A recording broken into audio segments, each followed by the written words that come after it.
독립기념일 연휴를 맞았습니다. 미국의 독립기념일 말 그대로 인디펜던스 데이라고도 하고 매년 7월 4일이라 Fourth of July라고도 합니다.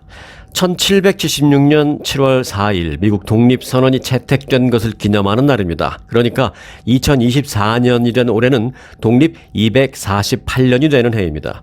여기까지가 누구나 기본적으로 알고 있는 사실입니다.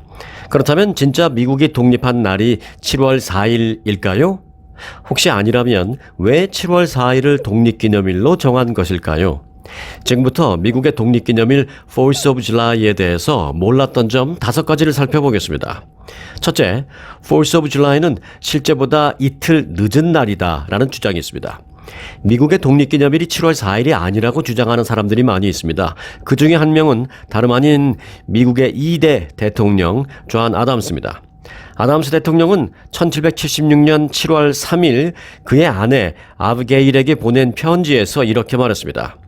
7월 2일은 미국 역사상 가장 의미 있는 날이 될 것입니다. 이날은 장차 후세들에게 큰 축제의 날이 될 것입니다.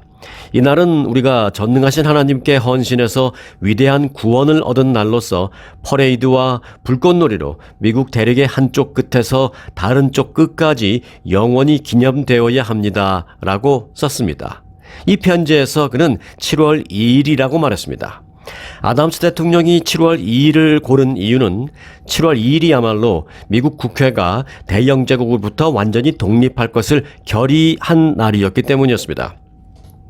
그로부터 이틀 뒤인 7월 4일은 독립선언문 문서에 존 행콕 그리고 다른 미국 주들의 대표들이 서명을 하기 시작한 날입니다. 의회에서 결의한 날이 7월 2일, 그래서 7월 2일이 진정한 독립기념일이다 라는 주장인 것입니다. 두 번째, 7월 4일은 미국 대통령들이 죽고 태어난 날입니다. 7월 4일은 미국의 대통령들과 상당히 깊은 인연이 있는 날입니다. 미국의 2대 대통령 존 아담스와 3대 대통령 토마스 제퍼슨은 정치적인 라이벌이었지만 1826년 아담스는 매사추세츠주에서 제퍼슨은 버지니아주에서 불과 몇 시간 차이로 7월 4일 같은 날 서거했습니다. 5대 대통령 제임스 먼로도 5년 뒤인 1831년 7월 4일 날 서거했습니다. 또 미국의 30대 대통령 칼빈 쿨리지는 1872년 7월 4일 날 태어났습니다. 버락 오바마 전 대통령은 비록 7월 4일 날 태어나지 않았습니다만 그의 첫째 딸 말리아 오바마가 1998년 7월 4일 날 태어났습니다. 어찌됐든 7월 4일은 미국과 많은 인연이 있는 날인 것만큼은 분명합니다. 세 번째, 1863년 7월 4일 미국 역사를 바꾼 빅스버그 전투 승리의 날입니다. 1861년 개전한 미국의 남북전쟁은 미국 역사에서 가장 많은 사상자를 낳은 전쟁입니다. 남북전쟁이 결과적으로 북의 승리로 막을 내렸지만 전쟁 초반에는 남군이 승승장구했었습니다.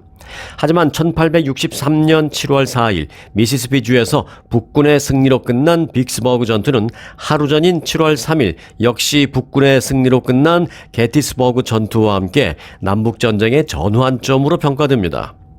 빅스버그 전투에서 북군이 승리한 2년 뒤인 1865년 미국 남부연합은 북부 연방군에게 결국 항복했습니다. 미국이 진정한 하나의 나라로 된 날 역시 공교롭게도 7월 4일이었습니다. 네 번째, 공식적인 국가 독립기념일이 되기까지의 100년.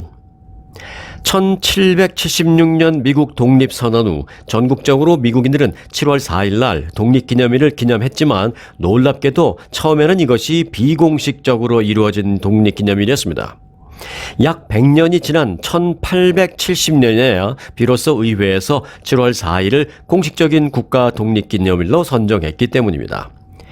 미국 독립의 역사는 앞서 언급한 대로 1776년, 즉 지금부터 248년 전이었지만 독립기념일의 역사는 154년 전부터라고 볼 수가 있습니다.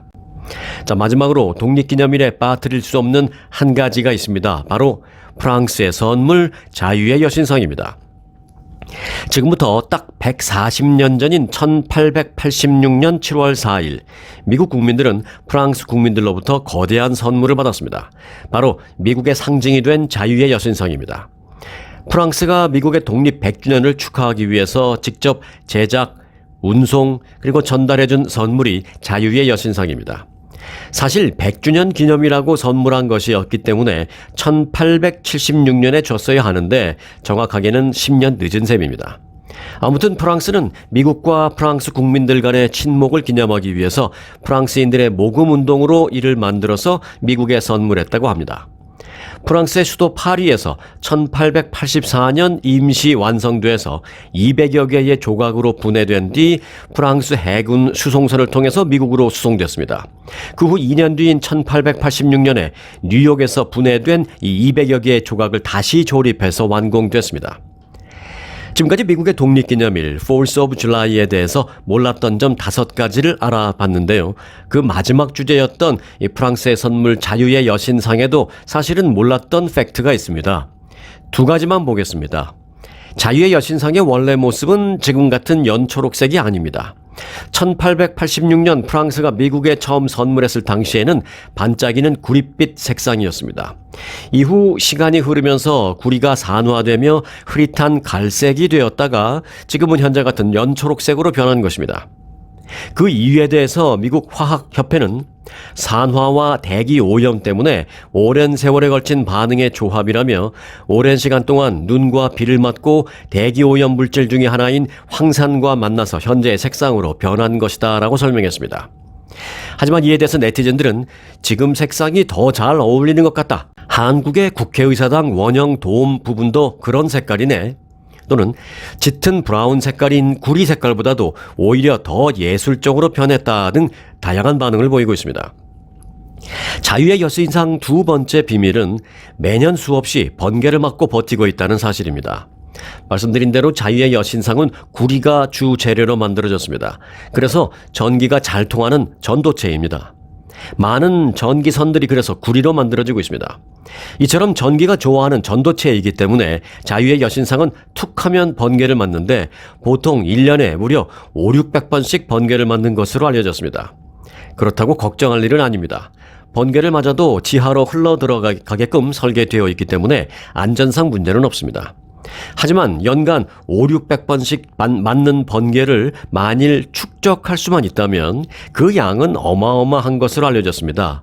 쉽게 예를 들자면 5천만 대한민국 인구가 약 2달간 쓸 수 있는 정도의 전력량이라고 합니다. 하지만 자유의 여신상은 구리로 만들어져서 전기를 통해 내보낼 수만 있지 축적할 수는 없기 때문에 그저 아까울 뿐입니다. 지금까지 독립기념일과 자유의 여신상에 대해서 우리가 몰랐던 여러 가지를 알아봤습니다.